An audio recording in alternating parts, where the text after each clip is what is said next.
Svetovni dan invalidov je zato danes in vedno več kot zgolj en dan v letu posvečenje osebam z invalidnostjo.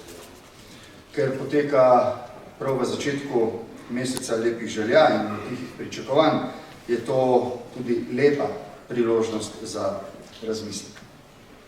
Spoštovane dame in gospodje, prisluhniti vam, ki vas je življenje usodno zaznamovalo, in slišati nam, ki nam tudi uradne dolžnosti narekujejo misliti in delati za druge, je naše skupno poslanstvo. Je vaša pravica in naša dolžnost. Preteklost nam pogosto ne more in ne sme biti v ponos. Na napake in številne težave so namreč nenehno opozarjali vaši predhodniki, vi, zlasti društva in združenja invalidov. S težavo je potem vendarle s časoma naša država doumela, da je njen pravi obraz tisti, ki ga kaže do posebej ranljivih skupin ljudi. Na prvo mesto bi kot predsednik republike postavil dostojanstvo, tudi vi ga, in vsi mi ga na nek način postavljamo na prvo mesto. Zasluži si ga vsak, brez izjeme, gleda krivice in nespoštovanje dostojanstva nekateri, ki so že tako prikrajšani, občutijo še mnogo bolj kot drugi. Zato se moramo vsi po naših najboljših močeh truditi, da se to ne dogaja. Nevidnost. Nevidnost še posebej boli vse osebe s posebnimi potrebami. Predolgo skrite za domačimi zidovi, domačimi štirimi stenami, posebnih institucij, so k sreči vse bolj vidne. Tem osebam je v zadnjih desetletjih vendarle uspelo stopiti na plan, pokazati sposobnosti in sijajne talente, ki jih imajo in po nekaterih celo presegajo tiste, ki sicer njihovih težav nimajo. Mnogim sicer še vedno ne uspeva, ker manjka širše podpore in razumevanja. Čeprav moramo priznati, videli bomo, kako boste to ocenili vi, da se vendarle s časom to spreminja. Mislim na širši odnos javnosti do vaših razmer in potreb in tudi na ukrepanje za to poklicanih institucij, vlade, državnega zbora, vseh, ki imajo glede tega uradne dolžnosti. Zelo pomembno je, da presegamo časi, ne v celoti, pa vendarle tudi tukaj nared napredek, stigmatiziranje vseh oblik invalidnosti, še zlasti duševnih težav in bolezni, ki pestijo mnogih.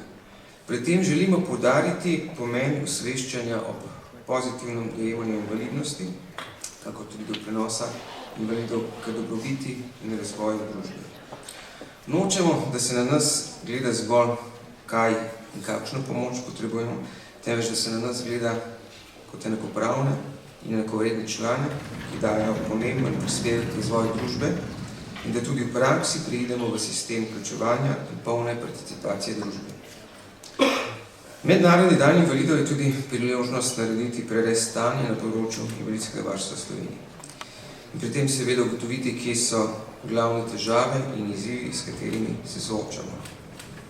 V letošnjem letu sta začela veljati za življenje invalidov dva izredno pomembna predpisa. Zakon o osebni asistenci in Zakon o socialnem vključevanju invalidov, ki prinašata ogromen kvalitativen preskok v življenju invalidov.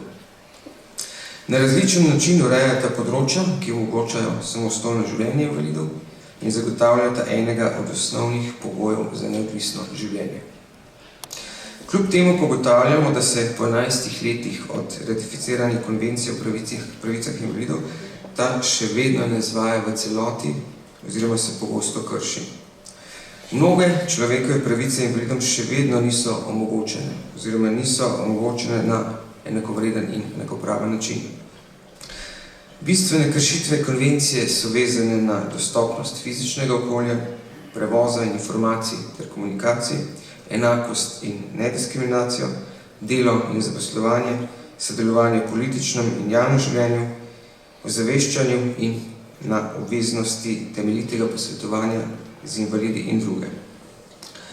Zaostanki, pomanjkljivosti in težave pri izvajanju oziroma neizvajanju konvencije o pravicah invalidov in invalidskega varstva v Sloveniji so predvsem odraz premalo aktivno vlogo države, kar v svojem poročilu ugotavlja tudi Odbor za pravice invalidov Združenih narodov. Ta od države zahteva dodejanji priporočila v okviru ugotovitev odbora. Pri tem mora država primarno okrepiti vlogo in povečati zmogljivosti točk za koordinacijo izvajanja konvencije, vzpostaviti neodvisni nadzorni mehanizem v obliki sveta za invalide ter omogočiti polno vključenost invalidskih organizacij v naloge nadzorovanja ter zagotoviti za to potrebna sredstva.